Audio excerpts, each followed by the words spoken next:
Halo guys, kali ini aku lagi ada di Kakak Food and Drink yang terletak di Jalan Kartini nomor 6. Kakak Food and Drink ini juga terletak di depan apotek K24. Yuk ikutin keseruannya.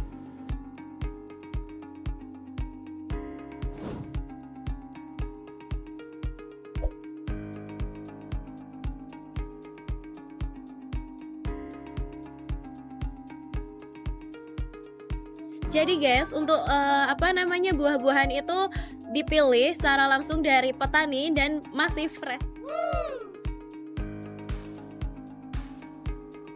Yuk kepoin dulu tentang cara pembuatannya.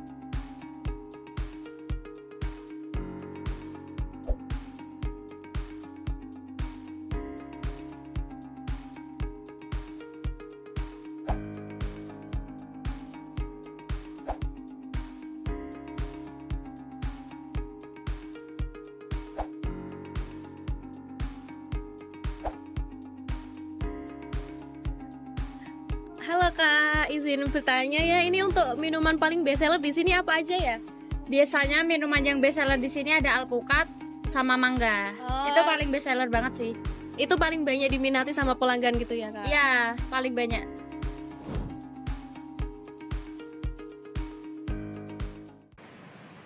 Baik, assalamualaikum warahmatullahi wabarakatuh. Sebelumnya, selamat sore Bapak. Perkenalkan, nama saya Nur Sahila. Saya mahasiswa program studi manajemen dakwah Fakultas Dakwah Universitas Islam Negeri Salatiga.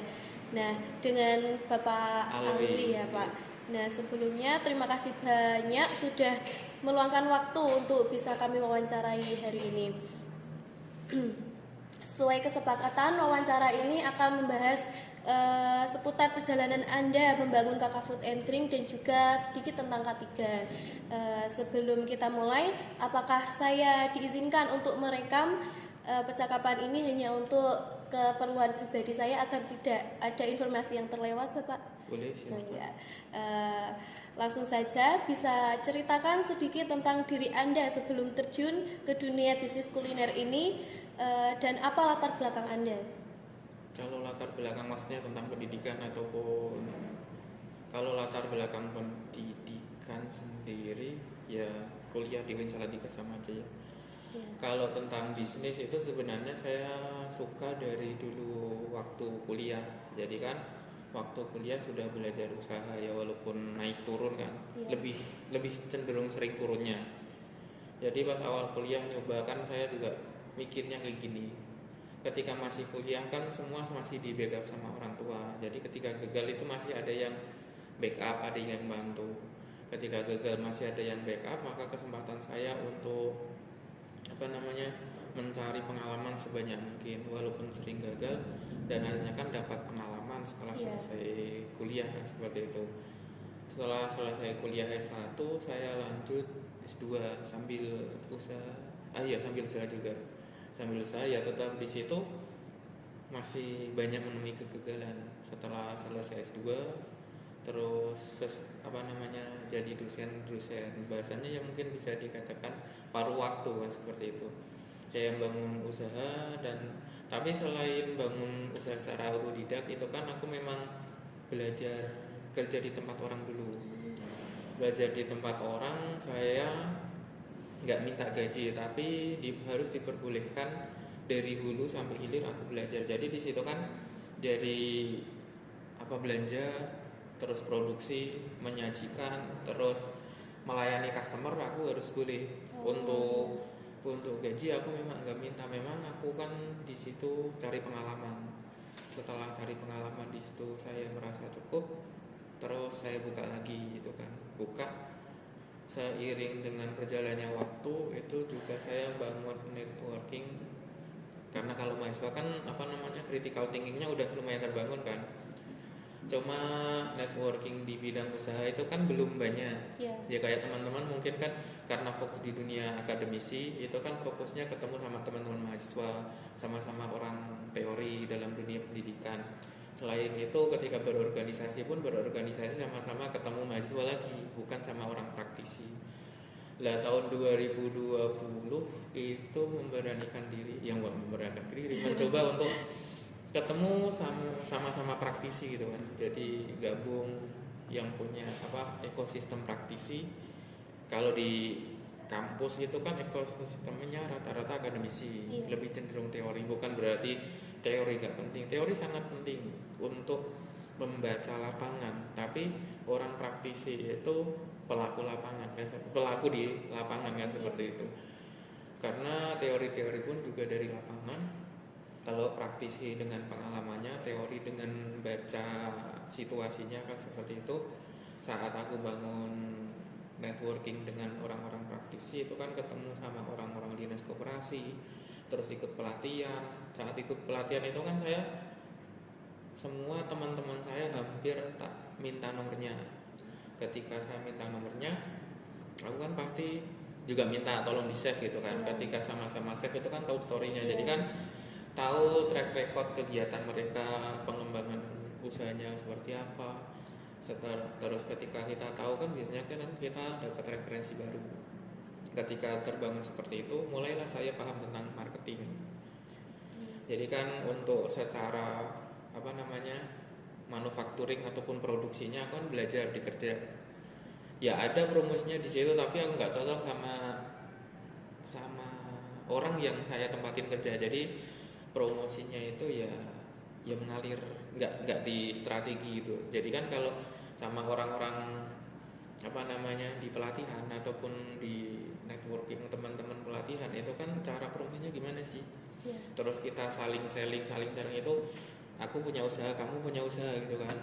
Jadi gimana caranya aku promosiin produk kamu, itu kan secara responsif kamu akan juga bantu promosiin kan, seperti itu. Jadi kan kita saling promosiin, terus bangun promosinya seperti apa kan dibuat sedemikian mungkin kan. Terus aku juga banyak belajar itu kan, mempertimbangkan bahwa usaha itu produk itu kan dalam penjualan itu kan yang dilihat 4 hal: produk, price, place, promotion. Jadi produknya itu cocok nggak sama lidah mayoritas customer.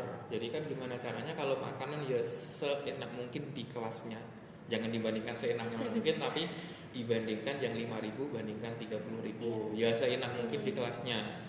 Terus price, harganya sebisa mungkin menjangkau entry level, karena kalau bisa menjangkau entry level berarti kan mayoritas orang di sekeliling kita bisa beli. Tapi kalau price-nya tinggi pasti ada segmennya, cuma di situ nggak jadi mayoritas, paling minoritas. Karena makanan yang saya sajikan itu kan memang second food, bukan makanan utama, jadi makanan kedua ataupun selingan. Tapi mungkin juga jadi prioritas bagi orang yang fokus sama kesehatan. Kalau sama orang biasa itu kan yang penting minum terus ngilangin dahaga selesai. Tapi kalau pemerhati kesehatan itu jadi prioritas. Lah kalau di entry level kan di situ ya maksudnya secara harga di entry level kan bisa mengakomodir banyak orang, dan itu memang salah satu strategi sih kan. Ada entry, ada medium, ada high. Ketika pasar kita luas, itu kan memungkinkan pasti ada orang yang nggak iman sama uang. Maksudnya sama uang nggak penting, yang penting kualitas. Dan itu saya pasti ketemu. Dan alhamdulillah sekarang ketemu. Ya sebenarnya udah lama ketemu, cuma kan kadang teman-teman di tim itu kan bingung, lah ini orang itu dia nggak butuh kualitas yang bawah, yang penting kualitasnya bagus, harga nggak masalah. Akhirnya kan tak buat 2 harga, ada harga premium, memang harga reguler sama ekstra kan, seperti itu, ekstra buah. Lah ketika seperti itu kan ada produknya secara rasa ya masuk di banyak mayoritas customer, price harganya nggak terlalu tinggi di entry level, walaupun sekarang udah ada entry, ada mediumnya, high-nya enggak sih kalau menurut saya. Enggak, kalau high belum, karena kalau jus high level itu 20.000 ke atas. Milikku paling cuma sekitar 12, kecuali di mix itu sampai 20. Terus place-nya, kalau place itu mungkin ya salah satu keberuntungan. Ya memang saya nggak mengatakan bahwa strategi saya itu paling ya nggak mengatakan bahwa strategi saya itu bagus, enggak. Cuma di sisi strategi itu kan usaha kita, tapi di sisi lain ada keberuntungan juga. Ya keberuntungan saya dapat tempat bagus. Ya walaupun pas penawaran pertama itu bilangin tempatnya itu di antara gedung besar kan agak sulit Iya. dilihat kan itu, sampingnya gedung terus sampingnya juga Nah, gedung, gedung. agak masuk juga kan. Tapi pas pemilihan place-nya ataupun tempatnya itu aku lihat di situ ada Larissa, mayoritas perempuan. Iya nggak mayoritas, ya memang Iya, mayoritas pengunjungnya kan perempuan. perempuan. Dan yang intens makanan-makanan sehat itu kan lebih cenderung perempuan Iya. kan. Kalau Betul. cowok kan yang penting makan, rokok, kenyang, Iya. selesai kan. Lah aku kan lihat potensialnya kan di situ, prospektingnya ada dari Larissa, terus depannya ada apotik. Apotik itu kan kemungkinan besar orang yang sakit ataupun keluarganya sakit setelah dari apotik lihat buah, itu Iya. kan salah satu opsi makanan pemulihan kan. Di situ apotek rame, Larissa rame, terus pet shop di depannya juga rame, kan seperti itu. Jadi place saya itu salah satu keberuntungan bagi saya, tempatnya strategis. Terus saya juga sering dapat promosi gratis dari lampu lalu lintas. Oh iya. Ketika lampu lalu lintas macet, pasti lihat kios saya karena memang tak setting highlight. Jadi penerangannya tinggi tuh. Iya. Ya bahasanya kalau kalian foto harus ada lightingnya itu kan, agar penerangannya lebih kuat. Akhirnya kan di situ ya banyak indikator sih. Dari Larissa customernya banyak, dari apotek customernya banyak, pet shop customernya banyak, terus ditambah lagi sering ada kemacetan di sore hari. Terus saya pasang highlight ataupun pencahayaannya yang terang. Akhirnya kan ketika mereka berhenti karena lampu lalu lintas, akhirnya kan mau nggak mau kan pandangan banyak orang kan ke situ. Begitu juga kan ketika kita di perjalanan ada tempat yang cerah, itu kan ya respon mata kita kan ke situ. Ada produk, place, promotion. Lah promosinya memang dari tadi networking itu kan saya promosinya di situ. Ya belum ke kampus. Kalau ke kampus itu baru tahun kemarin. Kalau promosinya sebenarnya saya lewat medsos ada, terus nyimpen nomor customer juga ada, terus biasanya ngikat customernya kan ketika entry level harga bawah itu kan biasanya ngikat customernya itu pakai loyalty card. Jadi kan aku prinsipnya begini, yang butuh untung itu nggak cuma penjual, pembeli juga butuh untung. Kenapa pembeli butuh untung? Contohnya kayak gini. Jadi ketika ada beli barang, yang satu diskon, yang satu nggak diskon, pasti beli yang diskon. Karena diskon itu dibeli itu lebih menguntungkan bagi customer. Begitu juga gimana caranya customer yang beli produk saya itu merasa untung beli. Harga di entry level, rasa kompetitif. Terus setelah beli itu punya loyalty card. Loyalty card ketika beli beberapa kali mereka bonus jus. Kan seperti itu. Jadi kan mereka untungnya double kan seperti itu. Jadi untung di harga, terus untung karena berlangganan. Mudahnya juga gini, aku juga pernah nyoba itu kan buat member Indomart. Jadi ketika aku punya member Indomart itu ketemu Alfamart sama Indomart, itu pasti kita akan ke Indomart. Saya pasti ke Indomart. Jadi ada Alfamart sama Indomart, ataupun retail yang lainnya. Jadi ketika kita punya member, kita akan ke distract ke situ kan. Ya kemungkinan seperti itu. Kamu punya member apa? Pasti nanti kita akan lebih cenderung ke member karena di situ ada ikatan emosional. Lah, saya mungkin cara ngikat emosional customer juga gitu. Aku ngasih loyalty card. Ya, walaupun kadang ada yang nggak mau, ya nggak apa-apa kan. Ya karena memang itu kan gimana caranya menguntungkan mereka lewat loyalty card. Ketika beli produk ke kami beberapa kali, maka mereka akan dapat keuntungan berupa bonus. Jadi yang butuh keuntungan itu bukan semata-mata penjual aja, customer juga butuh. Ya kita akan merasa sih kalau beli kenapa nyari yang diskon, karena kalau diskon itu lebih menguntungkan. Kalau mungkin dalam bahasa psikologinya mungkin mereka bisa safety net itu kan kebutuhan keamanan finansial, maksudnya kan kayak gitu. Kayak kalian 1 bulan itu kan dapat jatah uang berapa. Lah saat mengelola finansial teman-teman itu kan kita butuh safety net. butuh rasa amannya aman finansial. Gimana caranya? Ketika membelanjakan uang tersebut nggak habis sebelum dikirim lagi, kan seperti itu. Itu kan kebutuhan rasa aman. Mungkin dalam teori psikologi kan ada physiological need, safety need, social need, esteem need, sama actualization need kan. Nah aku kan lihat, memang aku kan baca pasar pakai teori tersebut, ya memang cocok.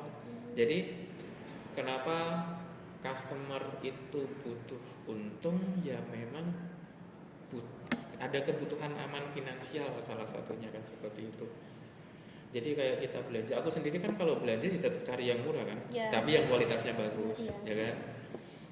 Belanja yang murah, kualitasnya bagus, ya karena di situ kan meminimalisir pembelanjaan. Ketika meminimalisir pembelanjaan berarti keamanan finansial usaha saya itu lebih tinggi kan seperti itu. Jadi 4 hal tersebut kan, produk, price, place, promotion. Promosinya ya biasanya lewat IG, seringnya IG, WhatsApp, terus TikTok ada tapi jarang. Aku juga kadang bayar ads, tahu ads? Kan kalau ads itu, kalau beli ads itu biasanya kalian kalau buka story IG milik orang, story pertama milik dia, story kedua pasti promosi. Iya. Itu fungsi ads kan di situ. TikTok pun juga pernah, di IG pernah, di TikTok pernah. Tapi seringnya lebih ke IG ya, Pak? IG kan kalau foto lebih cocok. Kalau TikTok foto itu kan nggak bagus ya. Iya, lebih ke video kalau TikTok itu, Pak. Ya mungkin kurang menguasai juga kan kalau di TikTok. Nah mungkin apa sih alasan Anda itu memilih fokus untuk penjualan ini ya Pak? Kebanyakan juga jus buah gitu Pak. Apakah tadi ketika ada di depannya ada klinik itu bisa menjadi alasan gitu? Oh enggak, kalau jus buah itu kan memang mulai tahun 2020, Oktober 2020 saya masih ingat, itu di Capian Mangunsari itu kan, tapi di desa. Jadi trafficnya bagus saat musim panas, tapi musim hujan turun drastis. Terus pernah pindah di Pulutan, terus ke Jetis itu di kota. Itu kan memang tawaran dari Prof. Kastolani yang memang tempat usahanya nggak dilanjut, terus saya ditawarin di sana. Kalau jus itu sebenarnya aku lebih jaga sustainability, cara amannya. Jadi kan kayaknya produkku juga nggak pernah viral sih, karena memang aku ditawarin gimana kok kalau diviralkan. Viral itu menurut saya penuh resiko. Ya nggak pasti penuh, tapi seringnya ada resiko. Orang viral itu kan orang lihat produk viral itu kan jadi FOMO. Dan ketika FOMO itu kan harapannya tinggi. Produk di entry level ketika berharap tinggi, pelayanannya kurang bagus, pasti nanti traffic nilai di Google Maps jelek. Biasanya gitu. Jadi kan bisa nggak kita melayani customer di harga rendah, tapi mereka rela antri? Sulit. Itu saya lihat cuma di Gacuan. Emang Gacuan. Di Gacuan. Jadi harganya murah, fasilitasnya bagus, customer pasti mau ngantri. Fasilitas terus pelayanannya sering bagus. Lah kalau memang pengen seperti itu, manajemennya harus sangat tertata. Kalau saya mungkin belum bisa manajerialnya. Lah kalau jus buah itu kan lebih ke sustainability, keberlanjutannya. Memang saya sengaja kadang pengen dibuat viral gitu kan, karena ada nilai prestisnya. Produknya viral, ada nilai prestisnya. Tapi kan kadang viral itu mungkin menjebak kalau nggak bisa manajemen internalnya nggak bagus, bisa menjebak menurut saya. Jadi jus itu lebih sustainable walaupun nggak viral. Beda sama yang viral, karena mungkin sepemahaman saya viral juga belum tentu sustainable. Kayak semuanya teman-teman lihat masakan Padang, warteg nggak viral tapi bertahun-tahun masih eksis gitu. Kalau mengenai Kakak Food and Drink ini menurut saya nama yang unik ya Pak. Nah, apa arti dibalik dari nama Kakak Food and Drink ini Pak? Kakak Food and Drink itu sebenarnya, aku kan memang sama teman-teman dulu kan hidup di kontrakan. Aku bilang Kakak Food and Drink itu, kakak itu kan kontrakan kreatif kan. Ya memang sama teman-teman memang dulu kan belajar usaha kreatif kan, seperti itu. Udah berganti-ganti, walaupun kadang pas awal mulanya dibilang sama teman, kok kontrakan tau kok maksudnya kayak ya jelek, maksudnya kan kok kontrakan ya. Iya. Kan biasanya gria kreatif, Nah. terus apalah bahasanya apa kreatif aku bilang kontrakan ya gak apa-apa lah kontrakan karena hidup di kontrakan. Ya seperti ya cuma iseng-iseng aja ya. Iya. Maksudnya nama itu jadi bagus dan jadi ada nilainya itu karena brandnya bagus kan. Iya. Ya mungkin semua usaha kalau masih kecil ya dibilang biasa karena belum punya power. Kalau usahanya udah growth, nama senyeleneh apapun itu pun juga akan dipandang Iya. kan. Gitu ya, tergantung brandnya kan gitu. Nah, Kakak Food juga ini kan mempunyai beberapa rasa dan juga Ya. pelayanannya kan juga berbeda-beda. Nah, bagaimana Anda ini memastikan kualitas dan konsistensi rasa agar pelanggan itu bisa menetap gitu, Pak? Lebih ke SOP, sebenarnya ada SOP-nya pernah saya tulis, cuma ya kadang ada yang menyesuaikan SOP, ada yang enggak, tapi intinya ada standarnya kayak gini. Ketika nanti ada yang berbeda, pasti ada yang berbeda kan, beda tangan, beda orang, beda pembuatannya kan, seperti itu. Terus mungkin dari sisi pelayanan sebisa mungkin kan ya ramah ya, walaupun kadang ada sedikit ego sedikit kan. Iya. Kadang kalau ada customer berbeda-beda, kadang kan ada orang beli itu karena kadang nggak cuma rasanya aja, mungkin dari pelayanannya juga. Iya. Seperti itu. Dan juga penampilan sih, Pak, biasanya. Ya penampilannya. Menarik. Nah, itu terus bagaimana sih strategi Anda itu dalam memilah supplier bahan baku gitu, Pak? Kan nggak selamanya Bapak juga kan yang mensuplai atau Lebih sering saya. Ya memang salah satu paling sulit itu milih iya. milih bahan bakunya, karena bahan baku bentuk buah itu kan beda sama barang pabrik. Iya. Kayak mungkin sekarang kan yang viral dimsum, daging bisa dipastikan bahwa daging ayam itu nggak beda jauh. Iya. Terus tepung, minyak, macam-macamnya itu kan hampir sama semua karena di pabrik itu kan ada standarnya. Kalau buah itu kan beda tempat, beda rasa, beda tempat, beda tekstur buahnya. Ketika beda tekstur buahnya pun nanti akan mempengaruhi kental atau tidaknya, rasanya pekat atau tidaknya, itu kan yang sulit. Makanya biasanya itu kan ada yang jadi utamanya, bapaknya yang satu itu kan jadi utamanya. Terus nanti pokoknya yang kerja baru itu harus jadi helper dulu. Jadi bantu dulu. Iya. Bantu dulu. Yang dulu itu sampai 2 bulan baru boleh buat. Tapi Berarti- untuk jus-jus khusus. Nunggu waktu lama gitu ya, Pak? Iya, kalau yang dulu, kalau sekarang nggak terlalu lama. Kalau biasanya kan ada beberapa jus yang memang di situ belum diserahkan sama yang baru, seperti alpukat, mangga. Itu kan biasanya komplain dari customer banyak di situ karena kok encer, kok rasanya beda. Itu kan nanti kalau pas musim panas juga alpukat rasanya aneh Iya. gitu. Berarti Bapak itu punya langganan sendiri, Pak, buat toko buahnya atau berpindah-pindah gitu? Ada, sebagian ada yang langganan dari petani langsung, tapi kadang juga dari pasar, ya tergantung kualitas kan. Iya. Terus Bapak kan juga dosen nih. Iya. Nah, siapa sih target utama penjualan Kakak Food and Drink ini, Pak? Kalau sebenarnya target utama biasanya ya tetap teman. Ya kadang orang kan bilang kalau di konten-konten itu gini, pasti pelanggan kita itu adalah orang-orang jauh dari kita. Itu menurut saya ya nggak seperti itu juga. Kalau pelanggan saya pertama ya tetap orang dekat, entah itu teman dosen. Iya. Kalau mahasiswa kan jarang dulu teman dosen, teman di pasar, teman di lingkungan kan, seperti itu. Ya kan kita harus sadar diri bahwa orang beli produk itu kita itu nggak akan setiap hari. Iya. Jadi kan kita ketika nggak setiap hari, kita juga harus tahu diri bahwa teman kita pun juga nggak akan setiap hari beli kan, kasihan juga setiap semuanya kamu deket sama aku terus setiap hari beli, itu kan juga bosan. Walaupun harganya murah, rasanya enak, pasti bosan. Makanya di situ kan memperbanyak prospecting itu salah satunya adalah membangun awareness, orang terbuka sama produk kita. Ya salah satunya ini dibuat ada packagingnya bagus, dipromosikan kan, seperti itu. Kalau mahasiswa itu sebenarnya ya mahasiswa mulai banyak, mahasiswa UIN ya, kalau KSUK-nya dari awal belum banyak karena memang dekat ya. Kalau UIN itu banyak setelah banyak proposal masuk. Jadi kan kayak tadi itu kan. Aku juga nggak merasa jadi donatur mereka, lebih cenderung partner. Mereka punya kegiatan, saya punya produk, jadi kerjasama. Iya. Oh, berarti strategi awal Bapak itu buat promosi dulu gitu Pak Iya, ke teman, ke keluarga. ya gitu. pasti orang-orang dekat. Oh iya.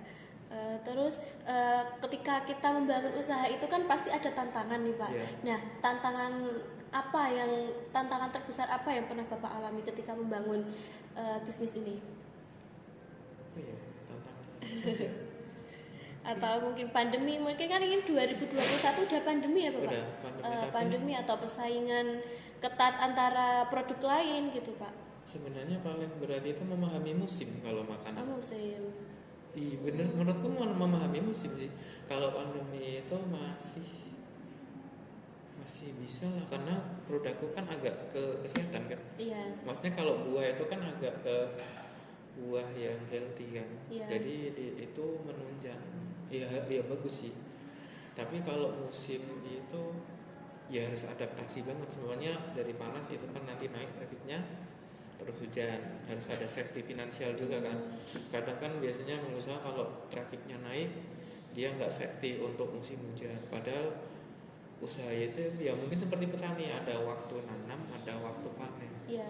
Dia kayak pakaian itu pasti panennya pas bulan puasa, seringnya pas bulan puasa itu kan panen bisnis pakaian, terus kenaikan kelas, terus ya itu kan intinya punya waktu sendiri-sendiri. Tapi kalau kuliner itu cenderung di musim.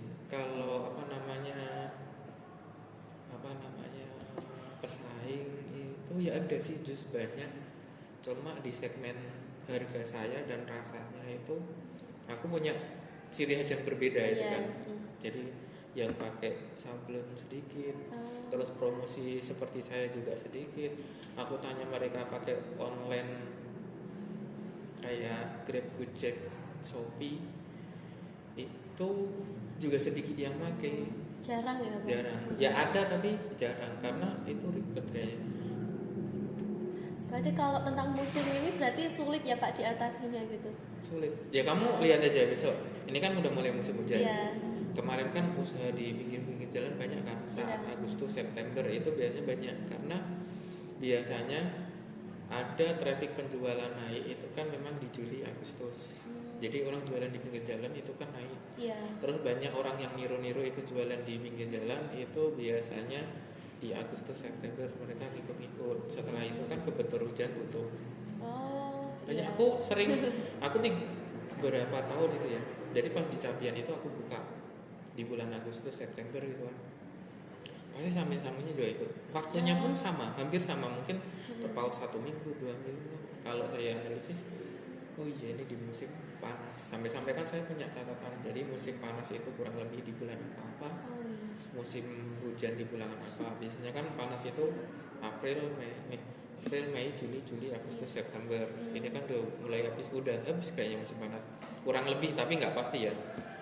Terus di tahun 2005 ini kan musim panas, musim kemarau tapi basah. Iya. Iya kan, kemarin panas tapi sering hujan, Iya. panas hujan. Ya kurang lebih seperti itu. Paling sulit kaitannya adaptasi musim menurut saya sih. Kalau tentang kompetitor, iya berani bersaing sih kayaknya. Iya. Maksudnya di kelasnya kayaknya berani bersaing.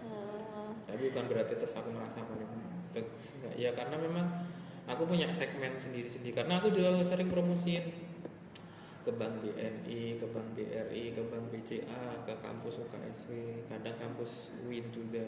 Kalau UIN sih karena memang ada sponsorship kan. UKSW juga kadang ada sponsorship, tapi sekarang lebih banyak UIN. Kalau dulu awalnya memang yang masuk UKSW.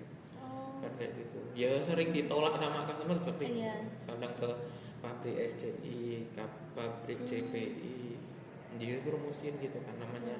Aku kan sekarang lebih ke marketingnya. Oh iya. Oh gitu ya Pak. Terus Kakak Food ini punya cabang nggak Pak? Sempat punya 2, tapi saya sekarang lebih fokus cabang fisik ya. Oh iya. Dulu punya cabang fisik 2. Sekarang untuk mengembangkan market saya bukan fokus ke cabang fisik, tapi fokus ke marketnya aja. Jadi kan kayak gini, kalau cabang fisik ya itu memang kadang kan orang terjebak sama validasi. Ya manusiawi, namanya manusia butuh validasi, manusiawi. Jadi kan Jadi kalau kamu punya apa, biar orang tahu itu kan kadang ini aku punya di sini, di Iya. sini, di sini. Tapi ketika cabang fisik itu nanti ada biaya sewa, biaya interior, Iya. biaya peralatan, terus ada juga biaya apa lagi ya, banyak overheatnya juga banyak. Dan daripada untuk biaya tempat-tempat seperti macam-macam seperti itu, aku mending ngembangin market. Aku fokus ke market, nambah pegawai 1 atau 2, mereka fokus di produksi, aku di market. Jadi walaupun nggak punya cabang sana, tapi aku punya market di sana, Iya. gitu kan. Paham maksudnya? Iya, paham Pak. Gitu. Kalau mengenai K3 itu kan keselamatan dan kesehatan kerja nih Pak. Nah, menurut Anda apa sih arti penting dari K3 menurut perusahaan Pak yang ada di perusahaan Bapak itu? Ya, dalam K3 itu intinya kan tentang keselamatan kerja Iya. itu kan. Ya sangat penting karena apa namanya, partner usaha ataupun pegawainya itu kan menurut saya aset, salah satu aset terpenting Iya. kan mereka. Mm-mm. Jadi apa sih yang kiranya mereka itu nyaman di situ, saya akan fasilitasi. Kayak semuanya kendaraan itu kadang tak servis, bukan tak belikan Oh ya. iya. Mungkin ada fasilitas kendaraan satu Iya. untuk yang bapaknya itu kan. Memang sengaja ada satu. Terus kadang teman-teman motornya saya servis. Terus gimana caranya mereka nyaman saat kerja itu kan mungkin juga ada barang-barang kayak P3K itu kan pasti ada. Terus mereka juga tak tawarin untuk tak daftarkan BPJS kesehatan bukan ke tenaga kerjaan malah. Kalau kesehatan kan bisa lebih banyak. Iya. Kalau ke tenaga kerjaan kan paling kecelakaan kerja, fokus. Aku nawarin ke BPJS kesehatan, cuma ada yang mau, ada yang nggak mau. Padahal ya itu saya bayar kan seperti itu. Jadi kayak mungkin laundry juga tak tawarin. Ya gimana caranya mereka itu di situ nyaman karena mereka tetap punya keluarga kan. Masa mereka tak forsir di tempat kerja saya? Mudahnya kan gitu, pengusaha kan mau nggak mau kan memforsir pegawai di tempat kerja kita. Lah, apa sih namanya, orang kan butuh keuntungan Iya. semuanya. Terus butuh hak untuk berkembang. Semua manusia punya hak untuk berkembang dan yang lainnya. Lah gimana caranya mereka itu hak-haknya nggak hilang gitu. Jadi secara kesehatan saya tawarin BPJS, ya ada yang bentuk uang maunya, Iya. ada yang mau didaftarkan, nah, seperti itu. Terus untuk fasilitas ya tadi kan kendaraan kadang tak servis. Kalau mau, tapi kan memang kadang gini loh, kamu terlalu, ya bukan terlalu baik. Sebenarnya ini kan tentang manajemen. Cuma taunya orang itu kan kita baik gitu kan. Semuanya kamu kerja di tempat saya kan, semua tak fasilitasi. Tahu kamu kan kadang itu aku berkorban untuk kamu. Iya. Padahal itu manajemen. Jadi kan aku udah memanage finansialnya. Ada untuk belanja, ada untuk overheat, ada untuk pengembangan usaha, ada untuk apa ya, hal yang tidak terduga. Kemarin kan sempat kebakaran kan, kebakaran. Iya. Terus ya paling secara manajemen rugi, secara material rugi, tapi itu nggak ngaruh sama keuangan usaha Iya. maksudnya. Jadi udah ada plottingnya. Memang kadang mereka sungkan sampai tak bantu Abi, ya nggak banyak sih, ya beberapa tak bantu sungkan. Padahal aku juga udah bilang ini bukan uang saya, tapi ini uang usaha. Jadi kan uang saya sama uang usaha udah pisah nih kan. Jadi apa yang menjadi fasilitas mereka itu ya memang hak mereka, bukan karena aku baik enggak, tapi itu memang udah plotting finansialnya ya. Plotting finansial buat saya sebagai owner ada, saya sebagai pegawai kan ada. Kan kalau seperti saya kan saya jadi pegawai di usaha saya dan saya sebagai ownernya dapat fee dari kerja dan dapat fee dari profit sharing, kan bahasanya kan gitu. Lah, selain itu kan berarti ada uang untuk gaji teman-teman, uang untuk fasilitas, uang untuk bonus, uang untuk overheat, uang untuk maintenance, terus ya pokoknya hal-hal yang tidak terduga kan seperti itu. Oh, berarti Bapak tanggung jawab betul kepada pelayan Bapak Ya itu. harus, ya harusnya memang gitu. Iya. Ya memang harusnya gitu, ya gitu kan. Ya itu kan ketika kita memperhatikan mereka kan pasti mereka akan memberikan Iya. usaha kita kan. Ya kayak semuanya, aku ada partnership ya gimana caranya aku aware sama mereka, Iya. terbuka sama mereka, mereka pun juga akan terbuka sama kita sama aja gitu. Nah, boleh Pak ceritakan sedikit mengenai pengalaman Anda, bagaimana Anda ini mengidentifikasi potensi bahaya di area kerja Bapak? potensi bahaya itu ya karena bawa bawa barang tajam ya, pisau dan Iya. macam-macam ya. Pasti kan nanti yang paling sering itu kan tangannya kena pisau, Iya. itu paling sering. Terus ya api kan, masak kan ada api. Iya. Kemarin kebakaran gara-gara lupa itu kan matikan kompor. Iya. Ya itu kan pasti ada bahaya. Terus kan di sini kayak gitu. Kadang kan mereka karena dengan fasilitas yang kayak saya kasih itu kan mungkin bentuk terima kasih mereka Iya. itu biasanya pulang melebihi jam kerja. Kerja. Oh. Nah itu kan kadang disuruh pulang juga gak mau. Tapi kan aku udah bilang orang tua kalian juga butuh kalian, nggak cuma Iya. di sini. Kan seperti itu yang mereka nyaman di situ. Sampai kadang ada yang sakit terus disuruh keluar resign gara-gara terlalu larut malam, padahal suruh pulang jam 9 dia pulang jam 10 gitu gitu kan. Terus bagaimana Anda itu mengukur efektivitas program K3 di tim atau departemen Anda? Kalau sekelas UMKM ya aku kalau dibilang efektif nggak punya data tentang K3 sih. Maksudnya nggak punya data efektif atau tidak kan ada datanya kan. Iya. Atau kalau nggak ada datanya kamu tanyanya sama bukan saya. Kalau aku kan klaim ya efektif kan seperti itu. Dan kalau aku punya datanya kan mungkin bisa ngomong lebih banyak. Tapi intinya aku punya fasilitas mungkin ya karena kaitannya biasanya tangannya kena pisau itu kan punya beberapa fasilitasnya. Insya Allah kalau itu hampir pasti ada betadine, ada Hansaplast, ada macam-macam dan teman-temannya kan kayak gitu. Terus kadang ada obat-obatan ya pokoknya kayak apa ya, tolakan macam-macam itu biasanya tak sediain. Terus kadang dibeliin jamu ya untuk kesehatan. Ya mungkin cukup. Aku nggak bisa mengatakan kalau efektif atau tidaknya. Ya kalau ada orang sakit itu kayak mungkin dari tempat kerja saya, mungkin dari yang lain, mungkin saya juga nggak paham nggak seperti itu. Tapi terus terang belum bisa nilai. Aku biasanya kan capek buat data itu kan di cash flow seperti kayak semuanya pemasukan berapa, pengeluaran berapa,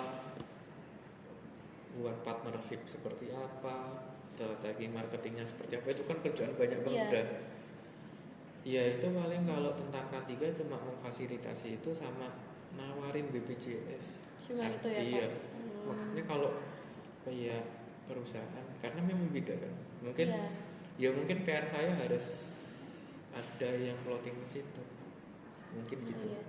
Nah, sebagai penutup mungkin apa 3 tips utama yang bisa Anda bagikan ke teman-teman buat teman-teman yang ingin membangun usaha sendiri gitu?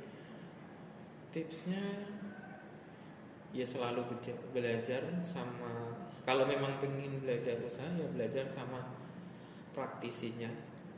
Terus teori tetap harus ada, terus dilaksanakan, tapi jangan stok. Kalau itu berupa produk jangan stok produk dulu, mending jadi reseller. Karena ketika udah jadi reseller punya market baru punya nyediain finansial untuk beli produk. Nah kalau jasa buka awareness seluas-luasnya, membangun awareness. Kayak kamu mungkin pinter public speaking, berarti kamu buat nama, membuat logo, terus masukkan Instagram, promosikan skill kamu. Kayak kan kalau semuanya kamu punya public speaking asal buat story kan ya kadang dibilang pamer, tapi kalau di situ berupa brand, kamu punya produk berupa jasa ini itu kan orang jadi tahu, oh ini punya kualitas ABCD kan seperti itu. Mungkin ada hal lain Pak yang ingin disampaikan gitu? Ya yang penting selalu belajar, cari pengalaman, dan cari networking sebanyak mungkin. Networking bukan orang dalam ya, tapi networking itu agar orang aware sama skill kita ataupun kualitas kita. Jaringan-jaringan gitu ya Pak. Jadi jaringan itu kaitannya sama awareness ya, bukan tentang. Kadang kan orang bilang networking itu kayak orang dalam, tapi intinya biar orang itu tahu loh kita itu punya skill apa gitu. Itu kan bahasanya kan bangun awareness.